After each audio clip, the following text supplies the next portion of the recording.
안녕하세요. 영상 해부하기 다시 돌아왔습니다. 예, 안녕하세요. 저희 오늘 얘기할 영화 관련된 주제인데 요즘에 믿음에 대해서 제가 다시 한번 생각해보게 된 계기 중에 하나가 오늘도 비가 온다 그랬는데 비가 안 오고 어제도 비가 온다고 했는데 비가 안 와가지고 대체 기상청을 믿어야 되나? 이런 생각과 동시에 이런 거짓말 같은 세상 속에서 우리가 무엇을 믿어야 하나?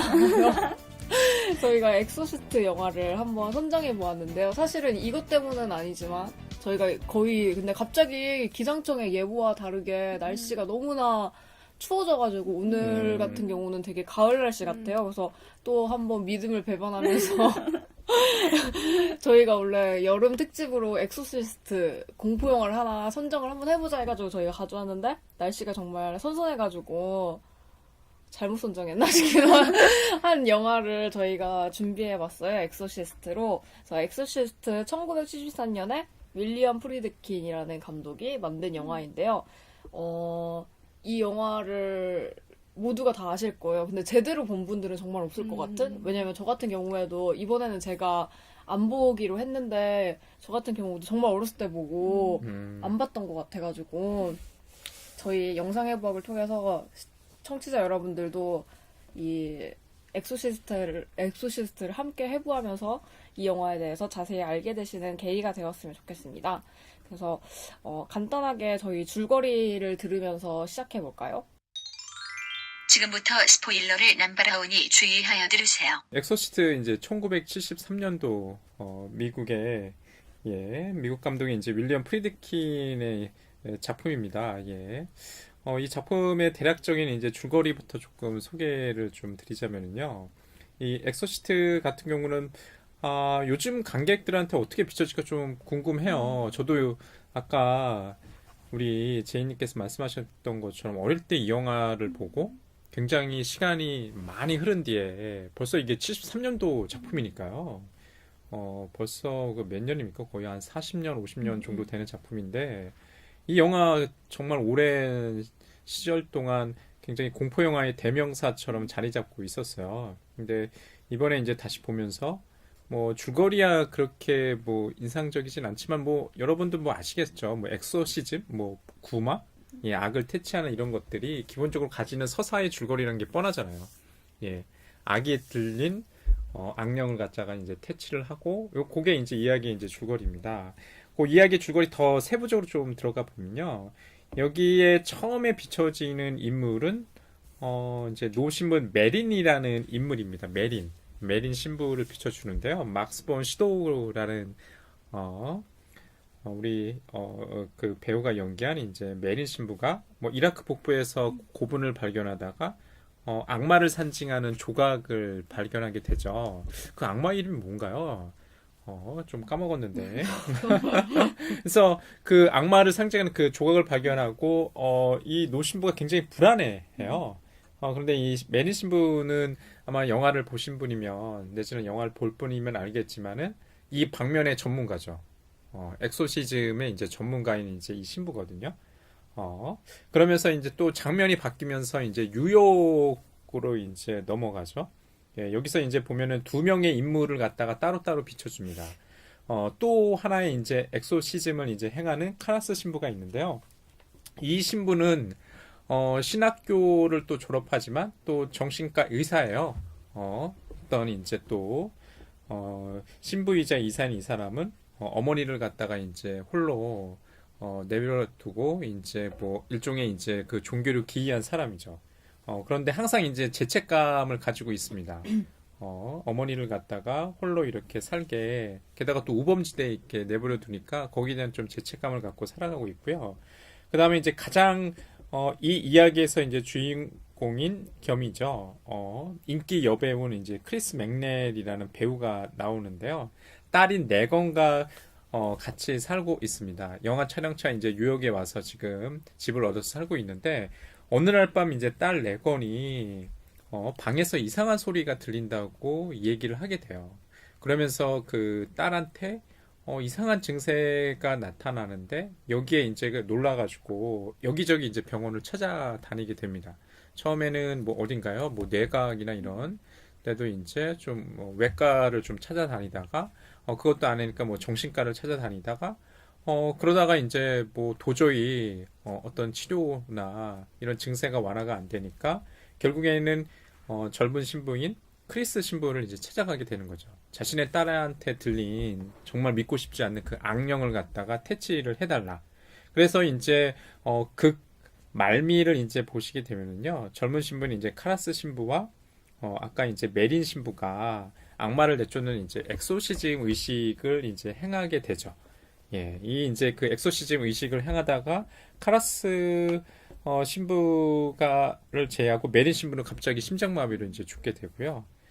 이 악령을 갖다가 퇴치하게 된 이제 카라스 신부가 자신을 희생함으로써 그 메린한테 레건한테 이제 들려있던 악마를 쫓아내면서 이제 이야기가 종결되는 뭐 이런 이야기 서사를 가지고 있어요. 누구나 알 법한 여러분들이 좀 최근에 봤을 법한 영화는 뭐 강동원과 김윤석 씨가 나왔던 검은 사제들 정도 얘기랑 뭐 거의 이야기나 서사의 그런 커다란 이제 줄기는 같다고 보시면 될 것 같아요. 물론 한국적인 현실에서 검은 사제들은 기본적으로 뭐 엑소시스트의 그런 플롯을 가져왔다고 봐야겠죠. 예. 그러면서 이제 좀 이야기 줄거리를 뭐 정리할 수 있을 것 같아요. 이 좀 되게 오래되긴 했는데 저는 어렸을 때 이 영화를 떠올리면 그 비 오는 날 친구들이랑 무서운 영화 빌려보자고 비디오 방에서 비디오를 빌려가지고 봐서 그런 기억이 있는데 근데 약간 자주 본 듯한 느낌? 그래서 뭔가 인상 깊게 남아 있어요, 이 영화가. 근데 생각해보면 줄거리라는 것 자체도 왜 이 딸이 왜 걸렸지? 약간 이런 사연 같은 게 하나도 없고 예, 그냥 없어요. 무장점 걸리잖아. 그러니까 그런 것도 되게 독특한 것 같고 좀 약간 검은 사제들도 조금 비슷하게 박수담 씨가 악령이 씌운 이유도 없이 그냥 그러니까 그 주술행위에 대해 엄청 집중이 되잖아요. 그러니까 그런 거 보면 되게 엑소시스트에 되게 많은 영감을 받았나? 라는 생각이 드는 것 같더라고요. 그래서 저는 이 영화를 떠올렸을 때 많은 청취자분들도 마찬가지일 텐데 가장 떠오르는 장면이 계단을 이렇게 거꾸로 누워서 이렇게 싹싹 내려가는 장면? 그 장면이 되게 인상 깊은데 혹시 여름님은 가장 무서웠던 장면 혹시 있으신가요? 저는 이 영화가 정말 너무 안 무서웠거든요. 제가 이번에 그리고 또 처음 봤어요. 예전에 그냥 짧게 짤처럼 이렇게는 본 것 같은데 영화를 보면서 너무 안 무서워서 좀 실망했어요.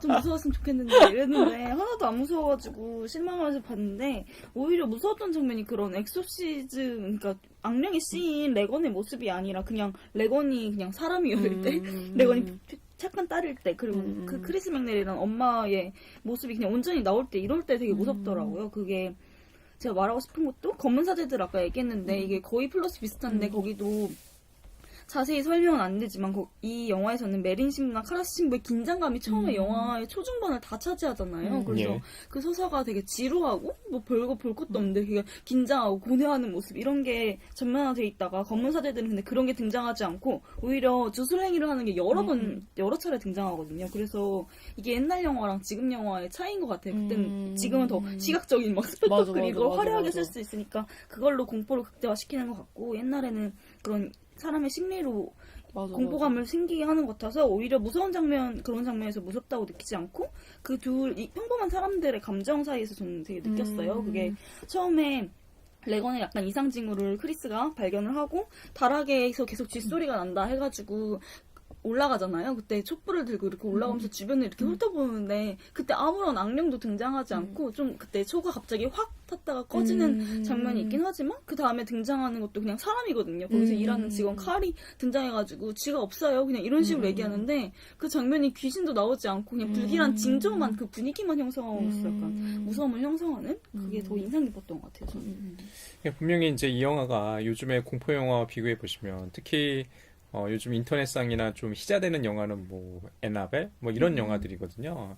확실히 차이가 있어요. 그러니까 아까 지금 우리 연우님께서 말씀하셨다시피 요즘 관객이 이 영화를 보면 굉장히 지루할 것 같아요. 저도 굉장히 오랜만에 이 영화를 봤는데 이 영화의 30분 정도가 그런 징후들이 좀 보이긴 보이거든요. 그러니까 어떤 징후냐면 그 악령에 대한 징후들을 갖다가 영화 전체적으로 보시게 되면 그걸 확인할 수가 있어요. 근데 그 30분이 악령의 존재가 징후만 보일 뿐이지 표면으로 표현되지 않기 때문에 굉장히 그 속도가 느립니다. 그래서 아까 제가 얼핏 요즘 영화, 공포 영화, 장르 영화와 비교해 보면 어떨까? 뭐 에나벨.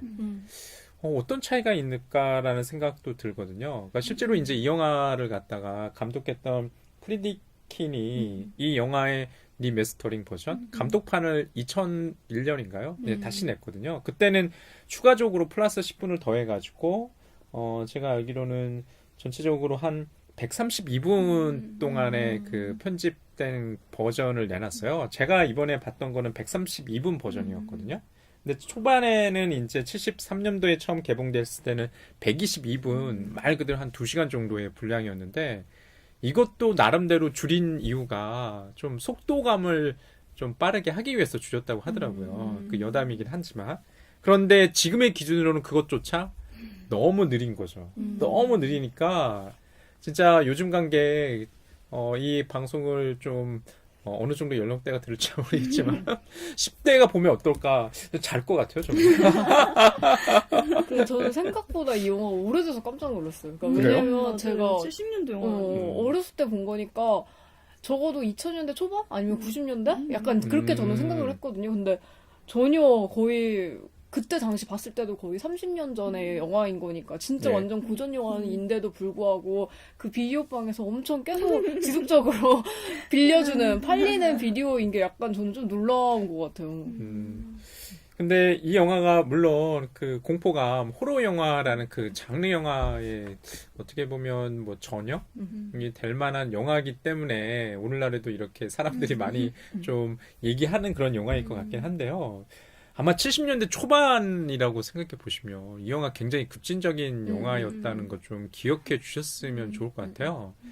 특히 70년대 이제 미국의 그 사회적인 상황, 특히 이제 민권운동이나 뭐 베트남 전쟁과 같은 그런 상황을 생각해 보면 이 영화가 가지는 일종의 장르 영화로서 가지는 그 상징성들이 좀 있어요.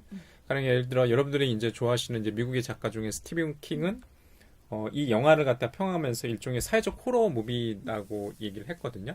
호러 무비는 호러 무비인데 중요한 방점이 사회적인 호러 무비인 거죠. 그러니까 물론 이제 이 영화를 만들었던 감독 프리드킨이 어떤 사회적 주제를 갖다가 고민하지는 않았다고 하지만 실제로 이 영화가 그 당시 개봉했을 때는 박스 오피스 사상 가장 큰 수익을 거둬들인 영화였기 때문에 대중들의 반응은 달랐거든요.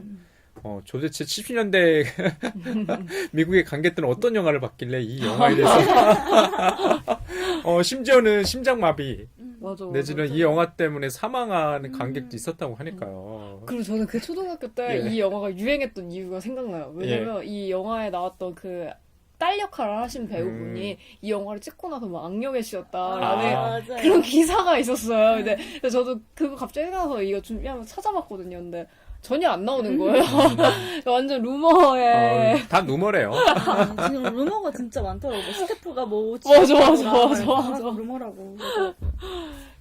저도 이거 찾아보다가 죽기 전에 꼭 봐야 할 영화 1편에 이 영화가 수록이 되어 있는데 거기에 그런 얘기가 있더라고요. 그러니까 워터게이트 추문 당시 이 영화가 개봉을 했는데 그 워터게이트보다 더 이 영화가 헤드라인을 장식했다.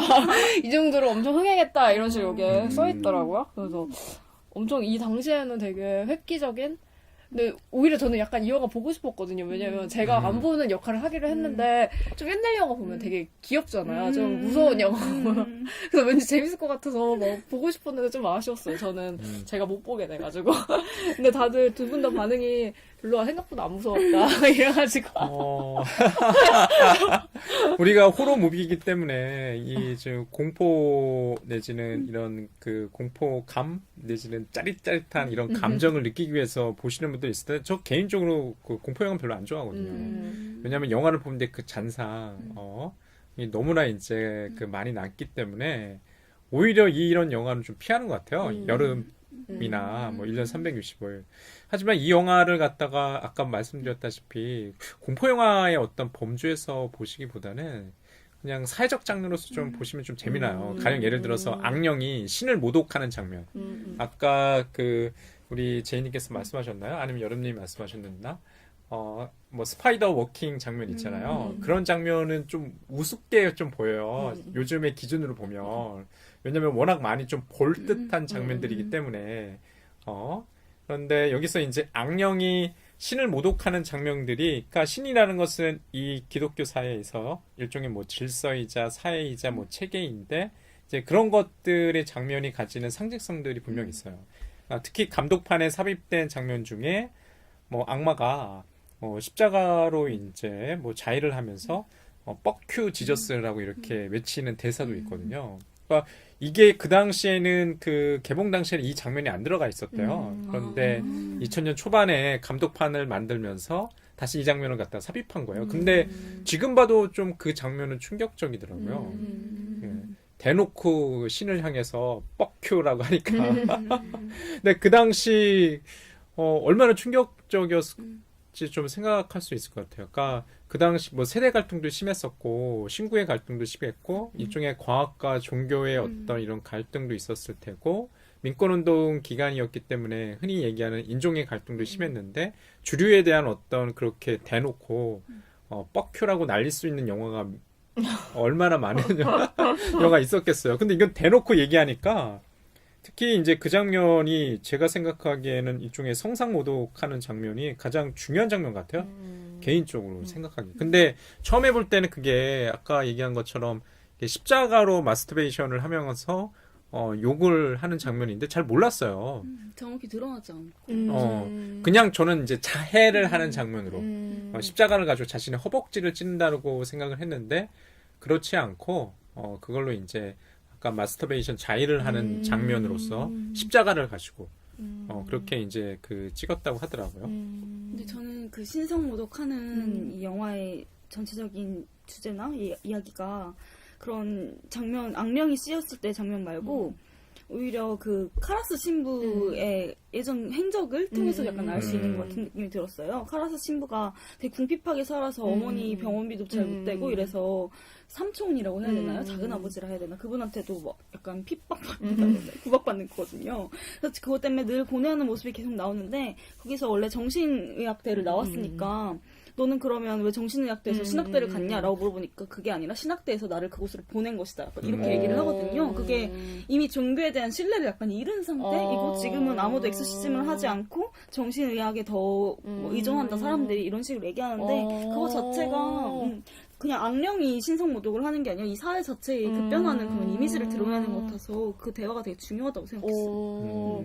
그래서 요즘에 영화도 그러나 봐요. 그러니까 공포영화가 나왔을 때 뭔가 귀신이 나타난다기보다는 진짜 살인마가 나타나는 그런 무서운 영화를 더 사람들이 무서워하고 별로 막 옛날만큼 그렇게 악령이라고 해야 되나? 라는 존재는 별로 없어진 것 같다는 생각이 많이 드는 것 같아요. 근데 요즘에 약간 에나멜 같은 거 유행하는 거 저는 좀 특이하다고 생각을 했거든요. 왜냐면 그 전에 좀, 그니까 에나멜이나 컨저링은 저도 안 봐가지고 모르겠는데 아무튼 그 에나멜도 저 안 보긴 했는데 약간 그 전에는 뭔가 보이지 않는 공포라는 게 컸는데 요즘에는 눈에 보이는 공포가 다시 드러나기 시작하는 거예요. 예를 들어서 엑소시스트에 나오는 악령이라던가 척키, 사탄에 대한 척키 약간 이런 형상으로 다시 좀비처럼 부활하는 것 같다는 생각이 요즘에 많이 드는 것 같아요. 공포 영화들은. 그런 것 같아요. 그러니까 아까 말씀하셨던 컨저링이나 그 애너벨 같은 경우가 그 누군가요? 그 감독 중국계 미국인 감독이 찍은 영화잖아요. 근데 그런 영화 속에서 제가 잠깐 이렇게 트레일러 같은 것들을 보면은 그 구체적인 악령에 깃든 뭐 인형이라든지 아니면 그 형체가 나타나죠. 그래서 사람들의 반응만 있는 게 아니라 실제로 갑자기 우물에서 훅 이렇게 끌어당긴다든지 직접적인 그 공포감을 선사하더라고요. 근데 이 영화 보시면 좀 귀엽다는 생각도 좀 들어요. 그 빙의 역할을 한 아까 네건 역할을 한 린다 블레어 같은 경우는 이 영화가 어떻게 보면 인생 영화잖아요. 맞아. 이 인생 영화 때문에 그 후반에 이제 연기자로서의 삶이 그렇게 순탄하지는 않았다고 하더라고요. 왜냐하면 이 이미지가 너무 강하게 박혀 있어서 주로 이제 배역도 이런 배역이 주로 다 공포 영화, B급 영화. 예, 이런 배역만 들어왔대요. 그러니까 좀 안타깝다는 생각도 들어요. 그러니까 배우의 인생으로서는 다양한 어떤 삶이라든지 인생을 연기하는 게 배우로서는 큰 행운일 텐데 캐릭터가 갑자기 좁아든 거죠. 그 배우가 바로 소문의 주인공. 저희 어렸을 때 악령의 씨였다는. 전혀 아니신데 굉장히 잘 살고 계신데. 투에도 나오신다고 하던데. 아, 그래요? 네, 내용을 제- 안 봤는데 찾아보니까 나오시는 것 오. 같더라고요. 제가 알기로는 요 그 작품으로 닌다 블레어라는 지금 아까 딸 레건 역할을 맡은 이 배우가 여우 조연상도 받았대요. 이제 골든글러브에서. 그래서 여우 조연상 받을 정도 이제 연기를 귀신 들린 연기를 엄청 잘한 거죠. 근데 진짜 검사제들을 떠올릴 수밖에 없는 것 같아요. 그 연기에서도 거기 검사제들에서도 뭐 김윤석 씨나 강동원 씨 연기를 말하는 게 아니라 박수담 씨. 다들 박수담 씨 연기를 말하잖아요. 그래서 좀 박수담 씨는 물론 그렇게 좁은 연기를 하고 계시진 않는데 지금 너무 약간 비슷한 유형이라고 해야 되나? 그래서 되게 뗄래야 수 없는 영화 중에 하나인 것 같기도 하고. 그렇게 생각해보니까 그 검은사제들의 박수담 씨 연기 글쎄 그 역할 때문에 그 연기가 빛나지 않았나는 생각도 들어요. 만약에 그럼 박수담이 아니라 다른 배우가 사람에서. 했더라도 각인될 수밖에 없었을 것 같아요. 맞아요. 예. 그러니까 어떻게 보면 배역을 잘 잡은 거죠. 물론 좀 망가지는 역할이긴 한데 여성 여배우로서 뭐 단순히 이제 이미지뿐만 아니라 사운드까지 본인이 냈다고 그러지 않았나요? 네, 박수담 같이 같은 거. 이거는 제가 알기로는 그 악마의 그 소리는 성우가 전문 성우가 배역을 갖다 맡았다고 하더라고요. 근데 그 전문 성우를 맡으신 분도 굉장히 노력을 했나 봐요. 담배를 갖다가 진짜. 자기 목소리를 갖다가 악마의 목소리를 만들려고 담배를 많이 피셨어요. 진짜 흡연을 갖다가 어머. 굉장히 망가뜨릴 정도로 그렇게 이제 노력을 했다고 하더라고요. 근데 실제 이 영화가 참 재미난 게 아카데미 상을 각색상을 받았거든요. 더불어서 이제 받은 게 또 사운드 믹싱상을 받았어요. 그러니까 이 영화가 아카데미에서 각색과 사운드 믹싱상을 줬다는 건 이 두 가지 이제 뭐 이야기라든지 뭐 사운드라든지 이런 것들은 좀 인정을 했다는 것처럼 이제 들리더라고요. 그래서 저는 좀 얘기도 하고 싶은 게 이제 공포 영화 같은 경우는 이야기가 별로 중요한 것 같지 않다는 맞아. 생각이 들어요. 오히려 사운드가 더 중요하지 않나요? 맞아. 예, 소리. 그런 거 하면 딱 생각나는 게 여국에다. 아, 그리고 막 그런 소리 있잖아. 끼끼 이런 소리. 약간 이런 게 딱 떠오르는 그런 공포 영화의 사운드에 고유한 그런 게 있는 것 같아. 아니면 또 뭔가 사운드가 항상 풍부한 게 아니라 약간 묵음됐다가 거기서 느껴지는 맞아요. 공포 왔다 갑자기 확 약간 이런 느낌의 그런 사운드의 중요성 그런 게 도드라지는 것 같긴 해요. 예, 그렇긴 해요. 여기 이미지뿐만 아니라 어떤 사운드. 아까 말씀하셨던 건 이 영화 속에서는 다락에서 아까 소음 말씀하셨잖아요. 그 장면이 더 긴장감이 있다고 볼 수 있어요. 차라리 악마의 개성은 아까 얘기 드렸던 것처럼 좀 웃겨요. 야, 절개하네. 이 영화 지금 보시면 좀 웃기다는 생각이 들어요. 이게 나는 밤에 봤는데 심지어는 그 토요일 밤에 봤거든요. 저도 새벽에 봤는데. 가족에 봤는데 잘 봤어. 아주 신기했어요. 어렸을 그런데 때는 그렇게 오히려 힘들게 했는데 그런데 왜 그렇지? 어릴 때는 진짜 무서웠거든요. 제 각인된 영화 중에 전설의 고향 아니면은 이런 엑소시스트, 링 이런 영화 정말 무서웠던 영화로 각인이 되어 있는데 지금 보니까 하나도 안 무서운 거예요. 이게 왜 그럴까? 아까도 우리 이제 여론님께서는 처음 봤다고 하는데도 안 무서웠다는 게. 나는 그 나이 때 봤거든요. 20대 초반에. 그때 정말 무서웠거든요. 근데 무섭지가 않은 거죠. 세상에 무서운 게 너무 많아서 맞아요. 그런 거야. 그러니까 아까도 이제 그 이유 중에 하나는 뭐 일종의 현실 효과? 우리가 이제 이런 악이나 악령이라나 이런 악마나 이런 것들 자체에 대해서 좀 우습게 생각한다는 생각이 들어요. 그러니까 그런 거는 이미 현실은 없고 차라리 이제 살인자, 맞아. 연쇄살인범이 더 현실 효과가 있고 맞아, 충격적이라는 생각을 하는 거죠. 그러니까 그 뻑키 지저스가 우리한테 체화되어 있는 느낌. 아 맞아.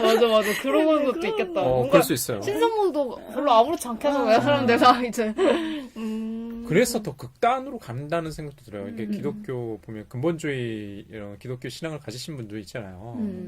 만약에 이제 이 영화를 지금 나왔다고 한다면 그분들도 피켓 들고 난리 났을 거예요. 피켓 들고 난리 났지. 맞아. 레이디 가가 와도 엄마가 왔다고 하는데. 뭐 무슨 뭐 그런 뭐 동성애나 이런 문제에서도 굉장히 뭐 자기 주장만은 이제 고수하잖아요. 아마 이 영화가 그런 생각도 좀 들어요. 우리가 이미 73년도에 나왔으니까 미국사에서는 그때는 굉장히 충격적이었고 사회적인 어떤 유행할 만한 소재였는데 이 벌써 이제 40년, 50년 이제 미국사에는 이 영화가 계속 이제 후속편들이 나오긴 나오거든요. 아니면 TV 시리즈도 있고 그만큼 이제 소재는 굉장히 대중적인 소재이기 때문에 장르적으로 영화 산업이나 제작자들 입장에서는 이 매력적인 소재를 놓치고 싶진 않은 거죠. 근데 비슷하게 우리나라에서는 그렇게 엑소시즘과 관련된 영화들은 많이 없잖아요. 맞아, 아까 맞아. 검은 사제들 정도가 제가 생각하기엔 뭐 천주교 카톨릭 이제 신부가 나오는 어떤 구마를 갖다가 보여주는 정도고 그 외에는 없었던 것 같아요. 저는 문득 아까 세미님이 카라스 신부 얘기해줬잖아요. 예. 근데 그 장면을 그냥 저 혼자서 떠올리는데 문득 그 박쥐에 치료받으러 가잖아요. 그 송강호. 네, 그 장면이 갑자기 문득 생각나더라고요. 약간 그렇게 약간 상상이 되는? 그래서 생각보다 없다고는 생각을 했는데 되게 우리 내에 너무 이제는 엑소시즘이라는 거 자체가 이게 생소한 게 아니라 좀 익숙해진 거라서 이렇게 묻어져서 이렇게 우리 삶 속에 있는 것 같기도 하고라는 생각이 갑자기 문득 들기도 해요. 근데 이 소재가 굉장히 매력적인 만큼 뭐라고 할까, 이 신성모독하는 예. 주인공한테 되게 쾌감을 느끼면서 동시에 또 이거를 부정하는 경우가 되게 많잖아요. 그래서 되게 이런 게 이 영화의 흥행 포인트였던 것 같다는 생각도 드는 것 같아요. 예, 맞아요. 이게 악의 형상화가 이 영화의 굉장히 큰 매력입니다. 그러니까 악이라는 우리가 굉장히 추상적이잖아요. 악. 보통은 이제 악이라는 게 악인, 아까 말씀드렸던 뭐 살인자, 뭐 이런 모습으로 형상화되기 때문에 굉장히 구체적이지 않고 그냥 막연하거든요. 근데 여기서는 그런 모습들을 갖다가 적어도 빙의 들린 그 딸 레건의 모습을 통해서 우리가 진짜 악마 들린 사람이라면 저럴 것 같아 라는 것들이 있고요. 일종의 이제 두 가지 양가의 감정이 있는 거죠. 매혹의 감정이 있고요, 분명히. 저렇게 대놓고 신을 향해 그 다음에 이제 예수를 향해 뻑큐를 날릴 수 있는 영화가 얼마나 있었겠어요? 그러니까 거기에 대해서 나는 하지 못하는 어떤 이런 상징계라든지 질서라든지 윤리라든지 이런 것들을 깰 수 있는 그런 매혹들이 있고요. 거기와 함께 가는 감정이 이제 부정의 감정이 있는 거죠. 저걸 빨리 퇴치해야 된다. 그래서 저는 오히려 이게 악을 퇴치하는 영화라기보다는 그냥 그 악을 오히려 강조하는 영화 아닌가라는 생각들을 좀 많이 가졌어요. 그 악이라는 게 우리가 생각하는 악이라는 게 가령 여기서 보면은 아까 뭐 동성애 잠깐 얘기 드렸는데 뭐 제가 뭐 오늘 이 녹음하는 날 아침에 이제 기사를 보다가 국무총리 이낙연 총리가 기독교 이런 연합회 관계자를 만났는데 그렇게 얘기를 했대요. 동성애 이제 동성결혼은 시기상조이다. 뭐 그다음에 종교인 가세를 하겠다 이런 정도로 타이틀이 나왔는데 조금 대충 읽어보니까 그럼에도 이런 동성애나 소수자 문제는 인권 문제에서는 접근을 해야 된다 정도로 얘기를 하고 있더라고요.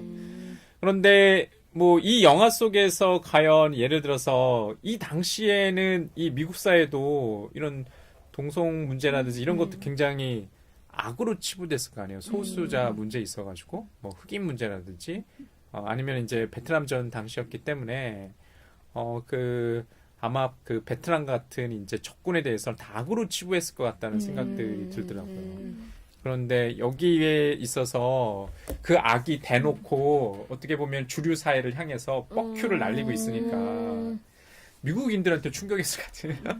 내가 악이 될 수가 있구나. 나한테 뻑큐라고 할 만한 애들은 없는데 요즘 북한 그 미국과 관련해서 벌이고 있는 거 보면은 좀 저는 약간 이 영화 오버랩 되는 것도 있어요. 문득 저도 이 얘기 들으니까 갑자기 드는 생각이 그러니까 한창 이런 악의 형상이 나타나다가 안 나타나다가 요즘에 다시 나타나는 이유가 그런 것도 비슷한 것 같아요. 뭔가 악을 설정해서 만들어가지고 공격하고 싶은 이런 마음들이 생겨난 건가? 약간 이런 생각이 갑자기 드는 것 같아요. 예전에 뭐 부시 정권의 악의 축이라고 그 중에 이제 북한을 들었잖아요. 그래서 저는 이 영화 보면서 그러니까 미국 사회가 굉장히 좀 기독교적인 사회이기 때문에 흥행하지 않았나 이런 생각이 들어요. 기본적으로 이 사람들의 내면에는 이런 어떤 신에 대한 신성에 대한 어떤 뭐 존경이 있지 않을까? 차라리 우리나라는 우리나라는 그런 친구 같지 않아요. 우리는 좀 뭐랄까 그 무신론자들도 좀 많거든요. 맞아. 제 주변에는. 그 종교가 그나마 좀 다양한 편 아닌가? 다양하죠. 그런 거 같아. 다양하죠. 우리가 뭐 교회 십자가는 많이 보이는데 완전히 이 영화를 토착화시켜가지고 만들면 어떨까라는 생각이 그러니까 들어요. 그러니까 조금 낯설잖아요. 약간 엑소시즘이라는 것도 그렇고 이런 주술하는 그 뭐라고 하지?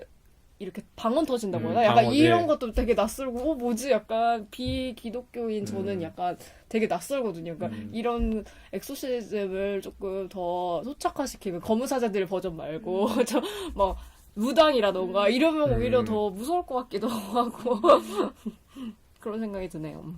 근데 우리나라에서는 이상하게 여기는 주술행위가 되게 공포스러우니까 이런 장르가 나오는 거잖아요. 근데 우리나라는 무속신앙을 전혀 두려움이나 맞아. 공포처럼 느끼지 않는 것 같아요. 오히려 되게 희화화 돼 맞아, 있잖아요. 맞아. 우리 무당이 막 실수하는 건 맞서 싸우는 어떤 도구로 이렇게 네. 하니까. 네, 그렇게는 우리나라에는 다루지 않는다는 생각이 들더라고요. 그리고 무속신앙 자체를 되게 종교로서 받아들이지 않는 그런 느낌이 되게 더 강해서 우리나라에서 좀 힘들 것 같은 느낌이 있어요.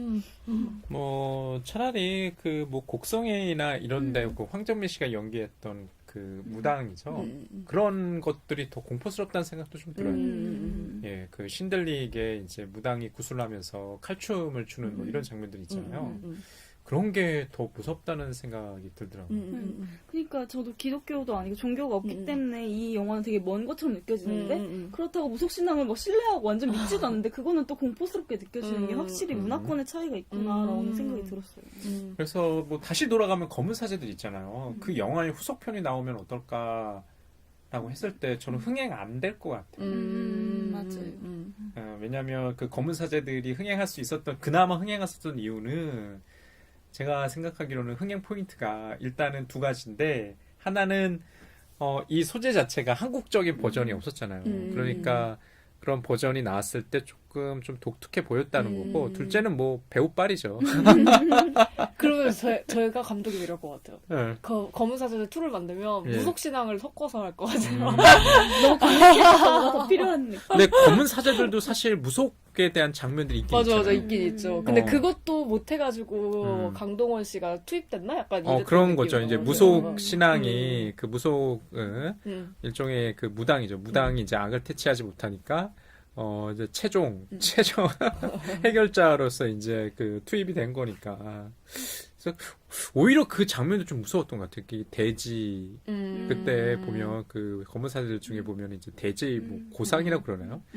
그런 것들은 이제 뭐 이렇게 뒤집어 쓰고 구슬하거나 아니면 이제 피가 흐르는 장면 뭐 이런 것들 자체가 굉장히 더 무서웠던 것 같아요. 근데 그 2가 곡성이랑 너무 비슷한 아, 느낌이 있어요. 맞아, 곡성도 그러네. 분명히 그냥 일화 때문에 신부를 데려가긴 한 건데 신부가 나오고 또 구슬하잖아요. 그러고 보면 그러네요. 곡성도 완전히 약간 엑소시즘 영화다라고 전 생각했어요. 맞아. 근데 왜 하필이면 신불가에 목사가 아니라 목사가 없었나? 목사가 너무 타락해서 다들 아니면 그 복장에 대한 그런 게 있는 것 같아요. 그 신부의 복장. 맞아. 아까 검은 사제들 나왔는데 그 또 흥행 포인트로서 얘기했던 강동원의 그 검은 사제. 사제복이 그렇게 멋있었다. 그런 것들이 있으니까 그 사제복이 주는 좀 아우라? 그런 약간 제의적 효과가 좀 있는 것 같아요. 저 사제복을 입었다는 이유로 되게 선할 것 같고. 맞아. 그래서 이 영화에서도 카라스가 이렇게 집에 와가지고 사제복을 이렇게 잠깐 벗는 장면이 있나? 그러거든요. 근데 엄청 그냥 지나가는 장면인데 전 그게 너무 인상 깊은 거야. 신부가 얘 여기 이 하얀색 이거 뭐라고 뭐라고 하나요? 이걸 빼가지고 이렇게 내려놓는 장면이 있나? 근데 그게 정확히 나와요. 시내 가까이. 그래서 이걸 되게 강조하고 있네 이런 느낌도 들었고 재밌었어요. 좀 특이한 게 여기 주인공으로 나오는 아까 누구였나요? 이제 카라스 신부 이제 존 밀러라는 배우가 원래는 전업 배우가 아니라 뭐 극작가로서 플리처상까지 받은 극작가래요. 오히려 이제 그 연극 쪽에서 더 유명한 희곡으로. 근데 이 이후에도 이제 영화를 찍었는데 원래는 이제 연극 쪽에서 좀 인지도가 있는 배우를 내지는 극작가를 데려와서 했는데 굉장히 권투 선수 같아요. 이미지가. 그러니까 여기 권투 그 이제 그 뭐라고 하냐 샌드백 치는 장면도 나오고 러닝하는 장면이 나오는데 운동선수 같아요. 되게 특이하신데? 그러니까 우리가 생각하는 신부의 모습은 아까 강동원 굉장히 특이하신데? 굉장히 좀 가늘면서 댄디한 느낌. 이런 느낌이잖아요. 물론 이제 그 김인석 씨는 그런 느낌이 아니었긴 했지만 이 영화 속에서 그 아까 구마를 행하는 카라스 신부는 그런 역할이 아니거든요. 그래서 이게 좀 우리가 생각하는 전통적인 그 신부의 인상은 아니에요. 아까도 얘기하셨던 것처럼 이 신부가 뭐 신학교도 졸업을 했지만 정신과로서 이제 현대의학도 이제 전공의로서 이제 졸업을 했다는 게 굉장히 특이한 거거든요. 오히려 그래서 처음에 그 자신의 딸 레건을 갖다 치료를 위해서 그 여배우 크리스가 찾아갔을 때 병원에 가보라 그래요. 병원에 가보라고. 병원에 가보라고. 그 어렸을 때 봤을 때는 이 영화의 주인공이 마치 그 딸 같다는 생각을 많이 했거든요. 왜냐면 그 예. 패러디 되는 장면이라던가 인상 깊게 남는 장면이 다 그 딸을 중심으로 한 영화니까. 근데 이렇게 얘기를 들어보면 오히려 그 치료를 해주는 신부님? 프리스. 예, 크리스. 카라스 신부님이 굉장히 되게 이 사람의 사연과 이 사람의 이야기로 이 영화가 굴러가는 듯한 느낌이 드는 것 같아요. 그것도 있어요. 그 카라스 신부가 보면 굉장히 좀그 아까 어머니를 잘 모시지 못했다는 그 여기 영화 속에서 보시면 그 카라스 신부의 어머니가 정신병원에 그 아마 입원을 시켜드릴 거예요. 그러다가 이제 사망을 하시죠. 사망을 하는데 임종을 못 봐요. 거기에서 오는 어떤 부채감이 좀 있어요. 그 부채감이 어떻게 보면은 엑소시즘을 향하다가 그 악마가 그 악령이 어머니로 빙의해서 이렇게 얘기하죠. 왜 나한테 왜 그러니? 그런 점이 조금 약간 섬뜩했어요. 저는 개인적으로 어머니 아버지가 좀 돌아가셨는데 갑자기 모르겠어 누군가 연기를 하면서 나한테 어머니인 그런 이런 얘기를 막 건다면 정말 소름이 끼칠 것 같아요. 나만이 알고 있는 그런 이제 사적인 이야기를 갖다 누려낸다고 한번 생각해 보세요. 그러면은 확 우리 이제 그 503호 박근혜 씨랑 최수 씨 네, 그런 얘기 막 있었잖아요. 그 최태민 목사가 어떻게 연관되느냐 했을 때 맞아. 뭐 유경수 여사가 꿈에 나타나서 굉장히 맞아, 사적인 맞아. 이야기를 갖다가 늘여놨다는 믿거나 말거나 이런 얘기 있었다는 것처럼 사람이 마음이 유약해지면 맞아. 그런 이야기조차 굉장히 좀 진지하게 받아들일 것 같아요. 맞아. 저도 이 영화가 그냥 공포 영화가 아니라 그냥 어머니에 관한 드라마 같다는 얘기를 생각을 많이 했어요. 그 카라스 신부의 어머니가 계속 등장하는 것도 그렇고, 그리고 또 마지막에 이제 악령이 거의 다 퇴치될 그때쯤에 빙의가 되는 거거든요. 맞아요. 그러니까 되게 정점일 때 갑자기 어머니로 등장해서 카라스가 뭐 이렇게 당황하는 모습이 나와가지고 되게 어머니에 대한 얘기 같다 생각도 했고, 여기서 어머니로 나오는 그 여배우 크리스 같은 경우에도 전 진짜 좋은 어머니인 것 같더라고요. 여기서 이 영화를 해석할 때 부친의 부재로 많이 해석을 맞아요. 하기도 하는데, 전 그거에는 별로 이렇게 동의를 많이 하고 싶지는 않고 그냥 그 어머니의 모성애? 그러니까 너무 두드러지는 영화가 아닐까라는 생각이 들어서, 그래서 더 그 레건 딸의 악령이 씌인 그 모습이 더 마음 아팠던 것 같아요. 또 이유가 나타나지 않으니까 왜 저 모녀지간에 이런 불우한 사건이 터지는 거지? 라면서 그게 되게 슬펐던 그런 느낌이 강했어요. 그래서 여기 이제 크리스라는 그 여자 배우 역할로 나오죠, 어머니가. 근데 굉장히 유명한 배우 역할로 나와요.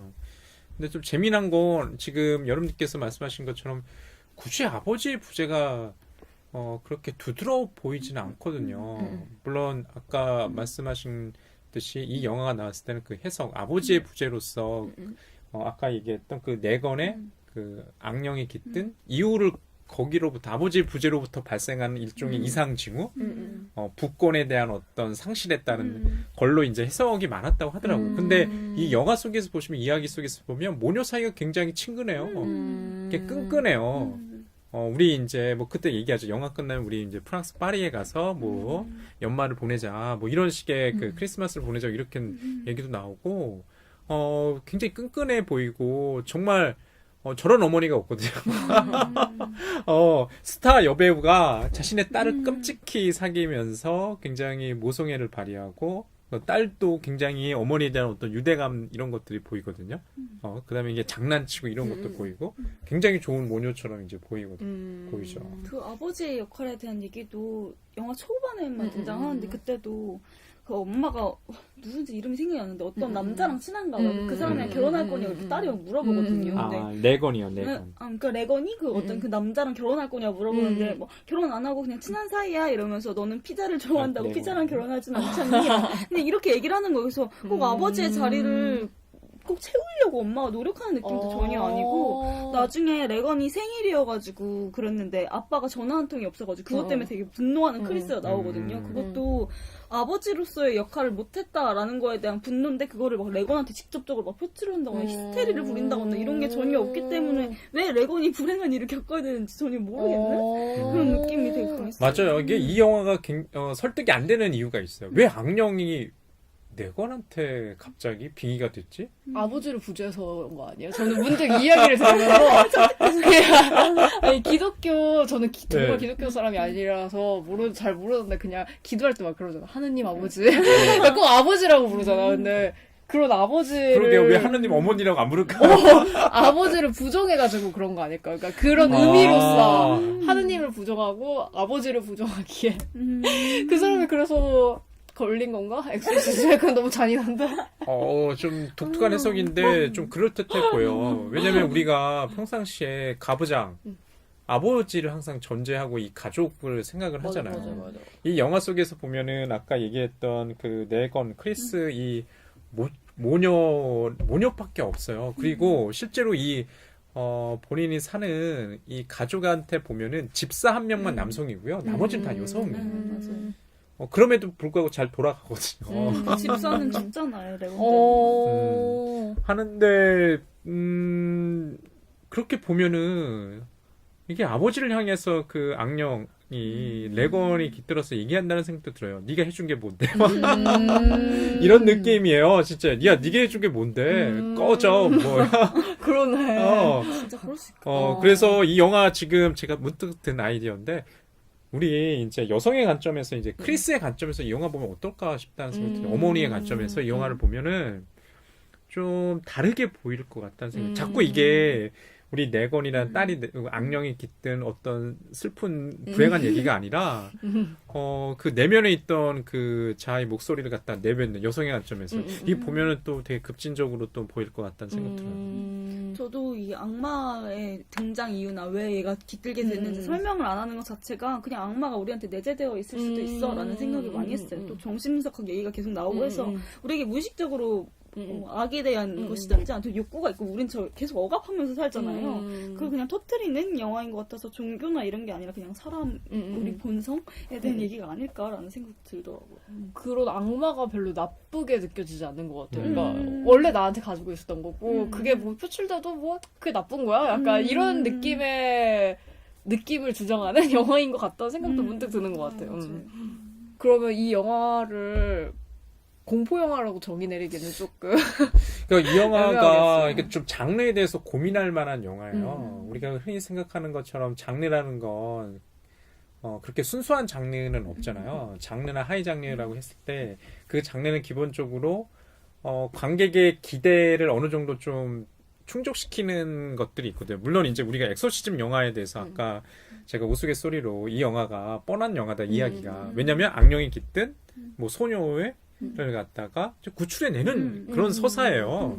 그런 서사고 이야기고 아까 보다시피 뭐 오늘날에 있어가지고 한국에서는 뭐 검은 사제들이나 이런 데서 중요한 플롯을 가져와서 우리 버전으로 만들고 이런 것들을 충족시킨다는 점에서 그 장르가 기존의 간습이나 상징을 답습하는 측면이 있는데 그럼에도 불구하고 좀 관객의 기대를 어긋나게 하는 것들이 있어요. 측면이. 만약에 이 영화를 아까는 처음에 봤을 때 왜 안 무서울까? 단순히 이제 호러 영화로만 보면은 이 영화를 추천 안 드릴 것 같은데 만약에 오늘날의 관점에서 이 영화를 어머니의 관점에서 아니면 그 딸의 관점에서 아버지를 향해서 지금 일종의 그 뭐랄까 경고나 이런 메시지를 던지는 영화로 본다고 한다면 전혀 다른 장르로 보여요 이 영화. 그래서 상당히 좀 흥미롭게 보일 수 있는 영화예요 이 영화. 재미는 없겠지만 되게 많은 사람들이 공포 영화의 정전같이 생각할 텐데 되게 독특하긴 하네요. 그러니까 장르를 고민할 만한 여러 가지 장르를 좀 생각해 볼 만한 영화. 그래서 순수하지 않구나. 이게 어떤 이 영화를 갖다 해석하는 의미를 갖다가 이제 발생하는 게 어떤 구조에 있어가지고 장르적인 역할이 분명히 있지만 그 장르의 기대를 무너뜨린다는 점에서 이 영화가 오늘날 새롭게 좀 해석할 수 있는 여지를 주지 않나? 라는 또 생각도 들고요. 오늘날에 그런 면에 있어서 공포 영화가 좀 그런 사회적 메시지가 별로 없는 것 같아요. 저는 개인적으로. 겟아웃.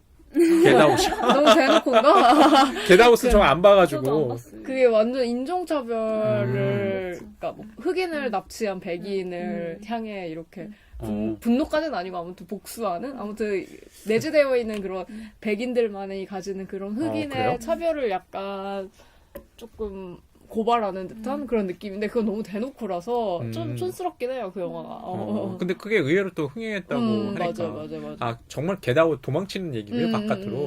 근데 왜 흑인을 납치할까? 노예로 만들어요. 아, 지금은 이제 레이시스트는 없어라고 말하지만 약간 그들 내부에 있는 약간 알게 모르게 느껴지는 선민의식? 약간 그런, 그러니까 흑인들만 느끼는 그런 게 있을 거 아니에요. 근데 그런 걸 좀 잘 보여주는 듯한? 약간 백인들의 판타지를, 과거를 갖다 회귀하고 싶은 그런 욕망을 갖다가 좀 보여주네요.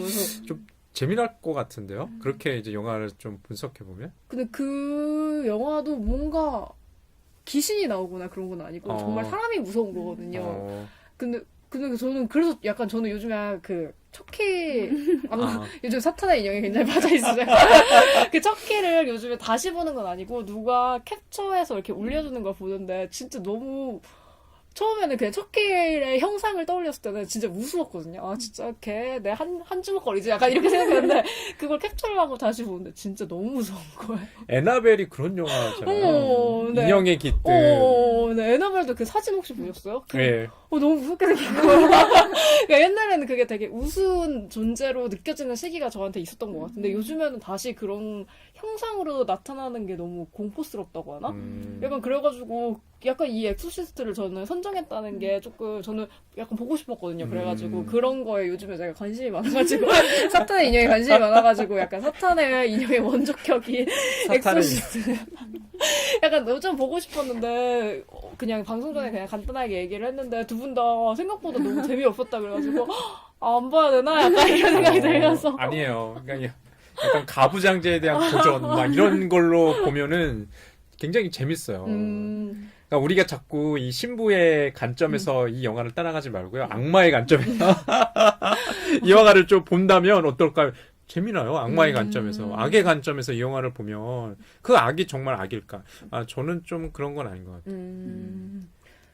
저는 공포영화 생각하면 공포영화가 그렇게 촌스러운 방식이든 뭘 하던 늘 정의 구현을 하면서 끝나는 영화라고 생각하거든요. 그러니까 이게 봉합하는 거죠. 네, 늘 선이 승리를 하고 늘 누굴 위해서 희생하는 맞아, 리더 한 명이 맞아, 살아남잖아요. 다 맞아, 죽고 맞아. 아니면 아예 싹 다 파멸하거나 그런 식인데 이 영화는 그런 게 없는 것 같아요. 정의 구현을 분명히 뭐 구현하려고 하지만 해도 효과가 나타나는 건 하나도 없어요. 그 크리스랑 레건은 떠나고 레건은 이제 기억도 아예 못하고 누가 날 구해줬는지 이것도 전혀 모르고 그 신부들은 희생의 결과 끝에 결국엔 죽었잖아요. 그래서 그걸 되게 선이라고 생각했기 때문에 교황은 이 영화를 좋아하고 했지만 결국에 정의 구현 같은 느낌이 없이 그냥 아무것도 없이 잔잔히 맞아요. 이렇게 끝나는 느낌이어서 다른 공포 영화랑은 좀 다른 생각이 들더라고요. 그러니까 후속작이 계속 나오는 거 봐서는 악은 퇴치된 게 아니거든요. 어디로 갔구나. 다른데 뭐 빙의될 수 있죠. 사탄의 악은 인형처럼. 물질적인 존재가 아니니까. 그래서 이 시즌 2에 딸 레건이 다시 나온다고 했는데 저도 안 보고 그냥 줄거리만 봤는데 레건이 커서 이제 성인이 돼서 그 악을 퇴치하는 일에 함께 하게 된다. 그런 얘기더라고요.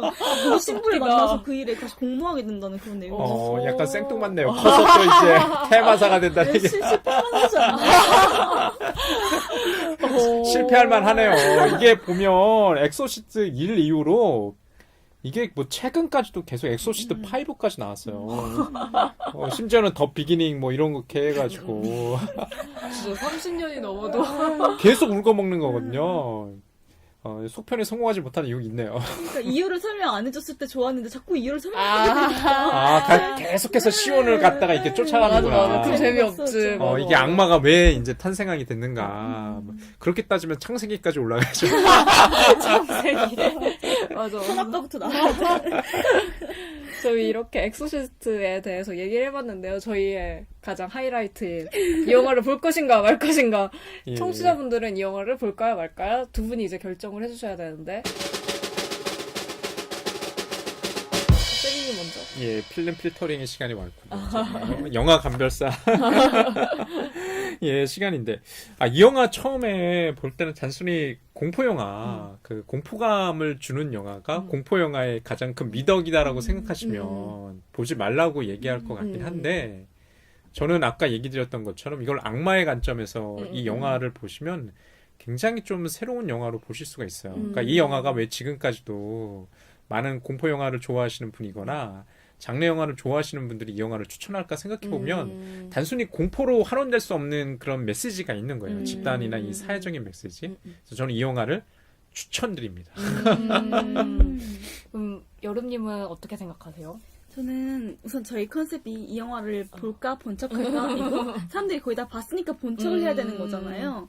그때 사람들이 봤을 때 번쩍할 수 있는 포인트가 그런 사회적 메시지가 아닌 것 같아요. 그냥 공포 영화의 대명사처럼 불리는 것처럼 저희가 늘 소비하고 있는 그 짤, 그 스파이더, 그 약간 이런 장면 때문에 이 영화가 회자되는 거기 때문에 그냥 볼까 말까 번쩍을 해야 된다라고 생각을 하시면 그냥 안 보시고 그냥 번쩍하셔도 될 것 같아요. 그 장면만으로도 충분히 설명될 수 있는 그런 영화인 것 같아요. 굳이 번쩍하려면 두 가지 장면만 기억하면 되죠. 아까 스파이더 워킹이랑 그 다음에 그 마스터베이션만 언급해 주시면 영화 제대로 봤네 감독함으로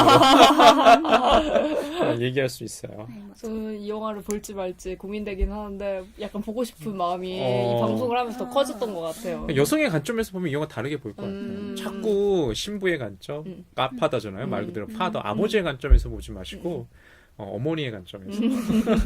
모성의 영화. 모성의 영화. 엑소시스트. 저희 이렇게 이제 가을이 와가지고 엑소시스트가 유효할지 모르겠는데 아직은 8월이에요.